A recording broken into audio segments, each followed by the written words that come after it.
All right, well, I've got this little Samurai back in my shop. Customer brought it back for some more work. So we're doing two things. I'm building a budget 2-inch lift for it and a new front bumper. So I've got most of the stuff laid out here. So basically my lift is bolt-on brackets similar to like YJ conversion brackets, but these just drop the pivot points down to 2 inches and then 2-inch taller shackles. I'm not ready to start selling these people yet. We're using, this guy's agreed to let me use his rig as kind of a development car. I've actually done a couple of these, but I've been slowly tweaking the design over time. And then here's the front bumper. It's about halfway through being put together. I still got to do the, there's a bunch of structure that goes in here that kind of boxes this whole wing in.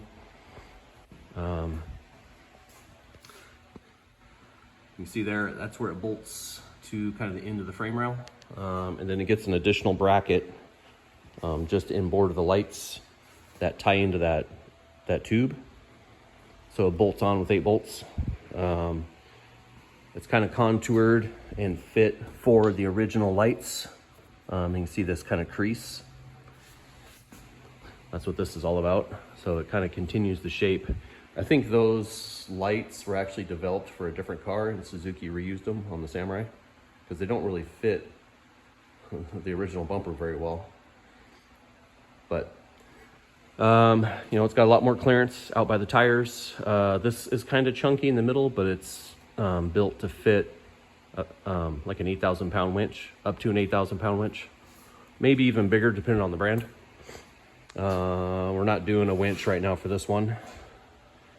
And basically these are really close to being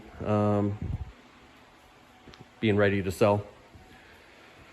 I'm still kind of doing some minor tweaks, getting all my plates perfect.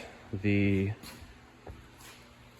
end cap is, I got to do some rework on these. They're just a tiny bit off. Kind of flares, the gap gets a little big on the corner, so I'm going to remake these. My goal with this guy is to sell weld-it-yourself kits. Because honestly, for the amount of time it takes me to weld them and grind them and all that stuff, I think it would just put the price too high. I mean, to make it worth my time, because there's a lot of welding and grinding. Some of these pieces, like this seam in the finished design, won't be there. This will be another bend. I'm hoping to make this a bend as well, but I'm just not sure with how narrow this flange is here. I don't think my tooling that I have now, I can do this, but maybe, I don't know. There might be a slit right above the light, and this would be bent here and then bent here to here. And then just this would have to be welded, but we'll see. Like I said, still kind of fine tuning the designs. I'll try to make this as easy as possible for people to put together, and you know, affordable and a good product. I've just got this car for like a day, so the bumper's not going to be going on it today because I still have a lot of work to do. But I'm going to get this little lift kit put on. We've got some KYB shocks, just super basic, but actually KYBs are good shocks, but these are pretty affordable. And I'm double checking. We got some part numbers that we found that are supposed to be made for a 2-inch lift, but before I show those, I want to make sure that they're right. So once I get this stuff all bolted on, we'll start seeing how things look with the shocks. I think that's it for now. So basically, when I have this kit dialed in and ready to go, it'll come with the 4 shackles, these spacer brackets. There's sleeves here that'll go in the original leaf spring hole to tie those together. And all the hardware. So, all right, well, I'm gonna get this stuff. I basically got it cleaned off the table, but I wanna put a slight chamfer on all the edges and then get these painted. And then once I do that, we'll start putting it together. I'll show you what it looks like. Okay, welding all these shackles up. I figured I'd kind of show my process here. I've got some spacers cut out. These are the width of the original rubber bushings. One thing that's kind of difficult with Samurais is the rubber bushings are about 2 3/8 OD. And if you buy aftermarket bushings, there's two choices. And they make like an aftermarket shackle set, and they're usually 2.5. So that's something that would have to be specified for something like this, being that these bars, you know, they're not adjustable once this piece is welded in. And so what I do is I cut out a little rectangle just to make it easy to put together. So there's a little tab. Drops in, that locates it. The spacers hold everything straight.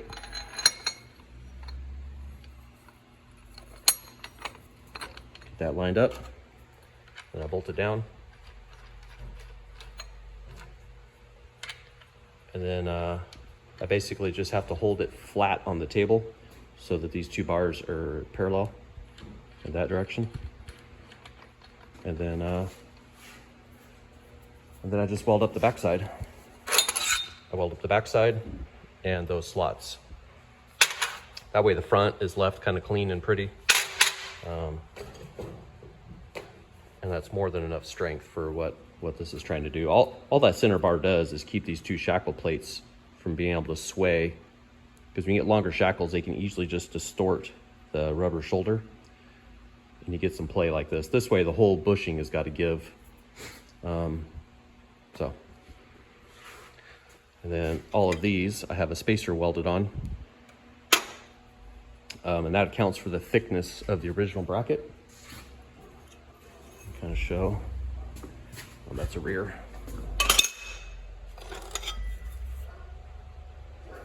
This should be the right one.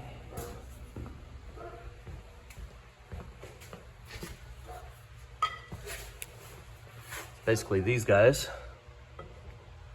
bolt in place. So a bolt will go through the original hole, and there'll be a heavy-duty spacer sleeve that goes inside, so this doesn't get crushed.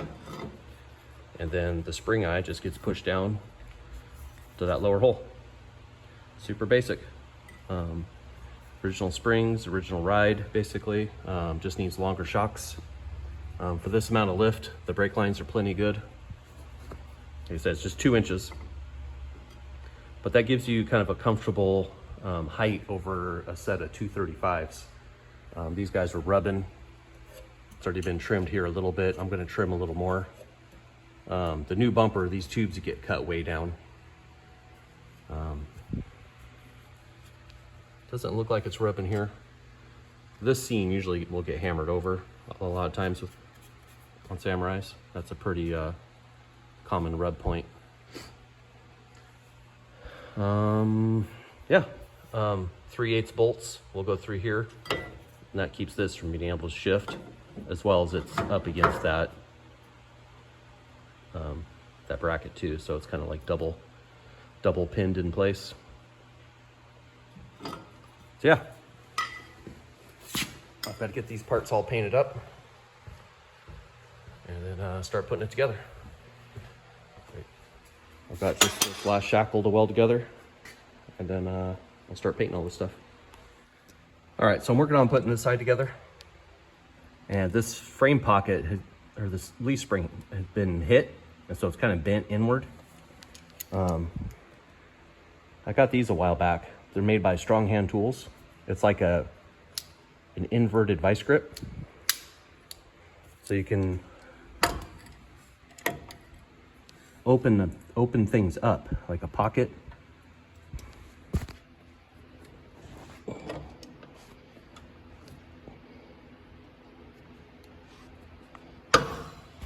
So I'd set the camera down. I need 2 hands, but now my because these sleeves are cut, you know, to the right length if this has not been messed with. And so now I can get it in there. So, pretty sweet tool. It's a whole lot better than beating things with a hammer and whatever. So, just thought I'd share that. I guess while I've got the camera out,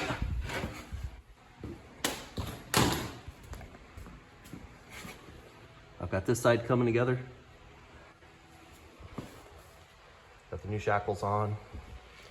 Now I'm putting the hangers on. I got to get everything kind of done at once with all the bolts loose, and then get everything aligned and then tighten stuff down. I also loosened the U-bolts to give me a little bit of wiggle room with the leaf springs.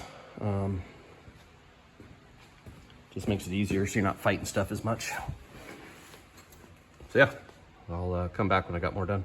All right, so here's the front done. You kind of see the difference between the front and the back. So like I said, this thing had an inch of lift to begin with. So it didn't go up a lot. But talk about why I do it this way. When you just do shackles, you're just pushing down one side of the leaf spring, and so it gets tipped like this, and that rotates the axle housing, and you lose castor angle, and it makes these things drive kind of squirrely. So with having both sides pushed down equally, that angle stays the same. So this drop bracket is extended by the same amount that the shackle is. And I've even done ones where this side was longer than the shackle, so it actually gained castor instead of taking it away. Samurais really benefit from a little extra castor, in my opinion, for like freeway stability. But so this is stock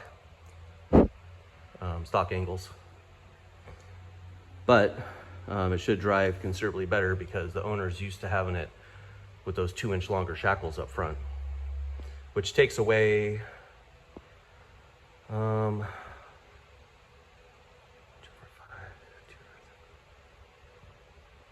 least a good degree and a half of castor. And these things are really only about, I think, 3.5 stock, so it's a big difference. So, like I said, the front's all done. I got all the bolts tight.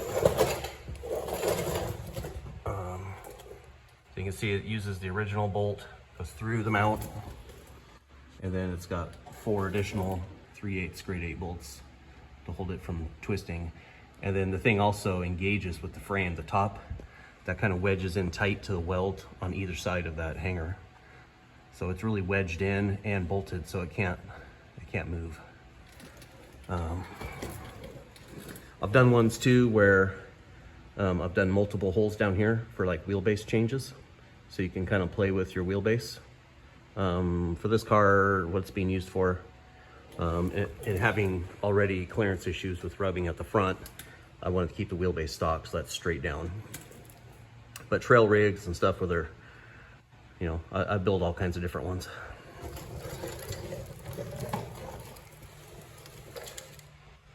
So in my, you know, to me it looks better because now,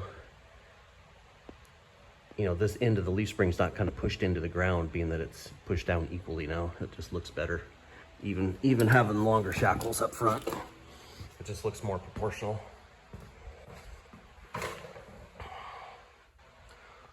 So yeah, now it's time to tear apart the back. It's pretty much the exact same setup, so I'm probably not going to film, you know, any of the actual work. I'll just show it when it's done. Like I said, they're actually identical shackles. The rear brackets are slightly different in shape, but in function and installation, exactly the same. So I'll come back when the back is done and sitting on its weight. Oh, and those, when I'm done too, I'll show all the part numbers. These shocks, lengthwise, I want to do some research. These were bought off of eBay as a kit for lifted Samurais. I don't know that these are actually Samurai specific shocks, or if they're just something that fits. So I'm not sure what the ride is like. They feel pretty squishy and soft. And you know, I've had KYBs on multiple different vehicles in the past, and I've always liked them. They're good shocks. So I'm going to do some research on that, and then I don't want to share the numbers yet because I don't know how well these rears fit. I haven't tried them yet. But the fronts, you know, if you've got 2 inches of lift,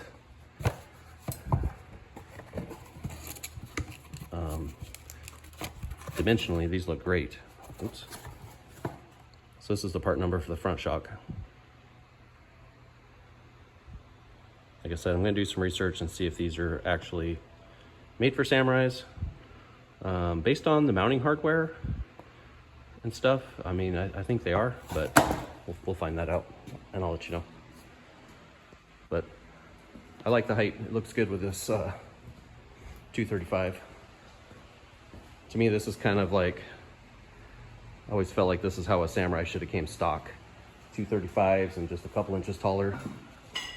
They really look a lot better. And then, like I said in a previous video, we just did a 416 transfer case. And so now it's geared for this size. And he says it cruises down the highway a lot better. He actually, to get to me, he's got to travel, I don't know what it is, 20 or 30 miles on the freeway to get to me each time he's brought this over here, and he seems pretty happy with it now. So I can't wait to see what he thinks of the handling now that these the castor angle is straightened out. All right, so I'll come back when I've got this rear done and see how it looks. All right, so here's a quick look at the back. Same shackles, similar draw bracket, just shaped a little differently because this hanger is a little different. These shocks work pretty good. They could use to be a hair longer, but the springs are basically just relaxed and these are topped out. I mean, if I had my druthers, they'd be a half to an inch longer, but I think they'll work great. So I'm looking forward to taking it for a ride and see how the valving feels. But yeah, get these wheels thrown on and set it on the ground, see how she looks. If you're not familiar, these front eyes on the rear leaf springs on a Samurai can be a real pain in the ass. The front bushings are like a shouldered bushing. The rears are like a molded style bushing, and so the sleeve is exposed to road spray off the front wheels, and the bolts rust into those sleeves. I was able to get one out. I was able to get that one out over there with an air hammer. I've got a pretty burly snap-on air hammer. I was able to drive that one out. This side, I had to cut the head of the bolt off and cut the exposed threads out the back side off and kind of peel the brackets a little bit to get this to drop down. And with a combination of stuff from like a ball joint press and some weirdo stuff I was able to scab together, I was able to drive that bolt out. So be forewarned if you're doing this kind of work on a Samurai. The fronts, I've never had issues. They always come apart, and because the bushing fills in that gap, and so it keeps the water from getting inside as easily. But these rears, I'm not sure if I've ever had a Samurai where they came apart easily. I think every single one I've ever done has been a battle, and I've done spring overs on at least a dozen Samurais. And I usually don't even touch that bolt. I'll just take the shackles off and like drop the spring down and pull the rear end out and put it underneath, and don't even touch it because it's a battle. I probably got an hour on this side. Like I said, that side came apart with the air hammer. It wasn't too bad, but at least an hour on this side. It was frustrating, but it's just part of the Samurai experience, I guess. There's only a few things on Samurais that really drive me crazy. That's one. Changing the starter. is a pain in the ass when it still has the charcoal canister. The upper bolt kind of sucks to get to. And the alternators can be a little bit of a bear if you still have the plastic splash shield underneath. But other than that, they're pretty freaking easy to work on. Luckily in my climate, we don't have a lot of rust issues. But like I said, if it's driven in the rain, road spray blasts that bushing and they rust. I'm curious, one day I might have to pull my tin top apart because that's from SoCal and it doesn't look like it's ever been wet underneath. Curious to see if they're frozen or not. But anyway, I'm gonna get these wheels thrown on and set it on the ground and see how she looks. All right, here it is all done. Sitting on the ground at right height. Like I said, I think for 235s just looks just right. Got enough space for around the wheels. Looks like for the most part it fixed his rubbing issue. You know, on the road, articulating it's still gonna hit, but that'll be fixed with the bumper. So yeah, there it is.